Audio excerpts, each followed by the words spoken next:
Hello friends, myself Sagar Makwana, lecturer in Mechanical Engineering Department, Vallabh Polytechnic, Navsari.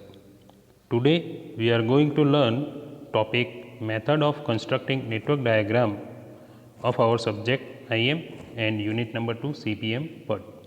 CPM PERT માં network diagram કઈ રીતના draw થાય છે એ point આપણે જોઈશું આજે. So let's start. Method of constructing network diagram. First point, prepare a list of activities required to complete the project. પહેલો point શું છે કે પ્રોજેક્ટ કમ્પ્લીટ કરવા માટેની જે એક્ટિવિટીઝ કઈ કઈ છે એનું પહેલાં લિસ્ટ તૈયાર કરો. એટલે એક્ટિવિટીને નામ આપી દો, એક્ટિવિટી એ, એક્ટિવિટી બી, સી, ડી, ઈ અને કેટલી એક્ટિવિટીઝ છે એ આખું લિસ્ટ બનાવો. Second point, indicate initial event at left hand side by node. Node means event. So event જે આપણું સર્કલ છે, ઇવેન્ટને આપણે નોડ વડે સર્કલ વડે દર્શાવીએ છીએ. કઈ જગ્યાએ હોવું જોઈએ નેટવર્ક ડાયાગ્રામની? ડાબી બાજુ. એટલે પહેલાં જ નેટવર્ક ડાયાગ્રામ ક્યાંથી સ્ટાર્ટ થશે? ઇવેન્ટથી જ સ્ટાર્ટ થશે. કોઈ પણ નેટવર્ક ડાયાગ્રામની શરૂઆત ઇવેન્ટથી થશે અને ઇવેન્ટ પર આવીને પૂરું થશે. End point right hand side હશે જે એ લાસ્ટ ઇવેન્ટ હશે. એટલે સ્ટાર્ટિંગ ક્યાંથી થશે? ઇનિશિયલ ઇવેન્ટથી અને એન્ડ પણ કોઈપણ પ્રોજેક્ટ કોઈપણ નેટવર્ક ડાયાગ્રામનો એન્ડ પણ ફાઇનલ ઇવેન્ટ પર એન્ડ થાય છે. તો અહીંયા આપણને શું કીધું છે કે ડાબી બાજુ ઇવેન્ટ ઇનિશિયલ ઇવેન્ટ ઇન્ડિકેટ કરો. તો આપણે ડાબી બાજુ ઇનિશિયલ ઇવેન્ટ દોરી દીધી છે. હવે અહીંયાથી જ બધી એક્ટિવિટી સ્ટાર્ટ થશે. અહીંયા આ ઇવેન્ટથી જ એક્ટિવિટી જે પણ પેરેલલ એક્ટિવિટી હશે કે આપણી ઓરિજિનલ એક્ટિવિટી હશે આ રીતના ડાયાગ્રામ ડ્રો થયા કરશે. તો નેક્સ્ટ પોઈન્ટ જોઈએ આપણે. Indicate activity by arrow joining two events. Okay, હવે આપણે એક ઇવેન્ટ ડ્રો કરીએ. આપણી ઇનિશિયલ ઇવેન્ટ છે. શું કરવાનું છે? એક્ટિવિટી બતાવવાની છે એરો વડે. તો આ થઈ ગઈ આપણી activity. By joining two events, અને એક્ટિવિટી જ્યાં પૂરી થશે ત્યાં બીજી ઇવેન્ટ બતાવવી પડશે કમ્પલસરી.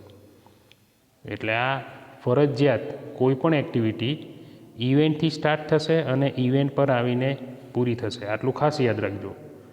કોઈ પણ એક્ટિવિટી હશે એ હંમેશા ઇવેન્ટથી સ્ટાર્ટ થશે અને ઇવેન્ટ પર પૂરી થશે. ઓકે, અને એક્ટિવિટીને આપણે એરો વડે દર્શાવીએ છીએ. Next point, head of the arrow should touch node on right hand side and tail of the arrow should touch node on left hand side. હવે આપણે જે ફિગર ડ્રો કરી છે એમાં જુઓ તમે કે એરોનો જે હેડ છે ક્યાં ટચ થાય છે? should touch node on right hand side. એટલે બે ઇવેન્ટની વચ્ચે એક્ટિવિટી છે તો જે હેડ છે, એરો છે, એરોનો હેડ છે તે જમણી બાજુ ટચ થયેલ છે જે આપણને દેખાય છે આ ફિગરમાં અહીંયા. અને tail of the arrow should touch node on left hand side. આ એક્ટિવિટીનો ટેલ એન્ડ છે જે ડાબી બાજુની ઇવેન્ટ પર ટચ થયેલ છે. એટલે જ્યારે પણ નેટવર્ક ડાયાગ્રામ ડ્રો કરો તો જે હેડ છે એરોનો એ હંમેશા જમણી બાજુ તરફ હોવો જોઈએ અને ટેલ છે તે ડાબી બાજુ તરફ હોવો જોઈએ. આ રીતના આપણે અલગ અલગ એક્ટિવિટી ડ્રો કરતા જવાનું છે one by one. Okay, next point જોઈએ આપણે. Determine precedence relationship that is logical order of the activities. This can be done by listing following details. Activities which must be completed before the start of activity under consideration. હવે precedence relationship આપણે logical ઓર્ડરમાં determine કરવાનું છે. તો એમાં શું કરવાનું છે કે આપણે જે એક્ટિવિટી લખી A B C D E F G જે પણ વોટ એવર એક્ટિવિટી છે તો એમાંથી એ નક્કી કરો કે સ્ટાર્ટિંગ આપણો પ્રોજેક્ટથી ક્યાંથી થાય છે, પહેલી એક્ટિવિટી કઈ છે, એના પછી કઈ એક્ટિવિટી આવે છે, એના પછી કઈ એક્ટિવિટી આવે છે. એટલે સ્ટાર્ટિંગથી એન્ડ સુધી આપણે કયા સ્ટેપ વાઇઝ પ્રોસિજર પૂરી કરીએ છીએ એ પ્રમાણે એક્ટિવિટીનું લિસ્ટ બનાવવાનું છે. એટલે પ્રીડિસેસર એક્ટિવિટી ફાઇન કરવાની, સક્સેસર એક્ટિવિટી ફાઇન કરવાની અને પેરેલલ એક્ટિવિટી ફાઇન કરવાની, જેથી આપણે ઇઝીલી નેટવર્ક ડાયાગ્રામ ડ્રો કરી શકીએ. સો આ activities which can be perform at a time means parallel activity find કરવાની છે. Draw the arrow diagram based on precedence relationship as determine above. એટલે જે પણ રિલેશન છે, પ્રિસિડન્સ પ્રીડિસેસર છે કે સક્સેસર એક્ટિવિટી છે કે પેરેલલ એક્ટિવિટી છે, એના બેઝ પર આપણે એરો ડાયાગ્રામ ડ્રો કરવો પડે છે. ઓકે, તો હવે આપણે એક સેમ્પલ એરો ડાયાગ્રામ ડ્રો કરીએ. એકદમ સિમ્પલ ડાયાગ્રામ હું ડ્રો કરીશ અહીંયા. તો આપણે એક ઇવેન્ટ ડ્રો કરીએ. અહીંયા એક્ટિવિટી બતાવી દઈએ એક. પછી આપણે પેરેલલ એક્ટિવિટી ડ્રો કરીએ. ઓકે, બંને બાજુ ઇવેન્ટ બતાવવી પડશે કારણ કે ઇવેન્ટ પર જ એક્ટિવિટી પૂરી થશે. પાછા આપણે એરો ડ્રો કરીએ છીએ. બે એક્ટિવિટી બતાવી, ઇવેન્ટ બતાવી અને અગેન લાસ્ટ એક્ટિવિટી બતાવી છે. ઓકે, આ આપણો નેટવર્ક ડાયાગ્રામ છે. ધીસ ઇઝ એક્ટિવિટી એ નામ આપી દઈએ અને B, C, D, E and F.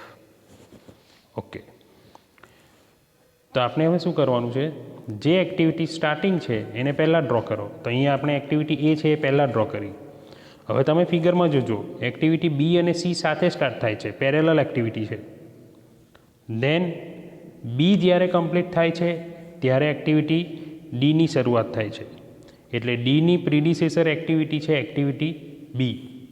Same એ જ રીતના ઈ એક્ટિવિટી છે એ સી પરથી સ્ટાર્ટ થાય છે.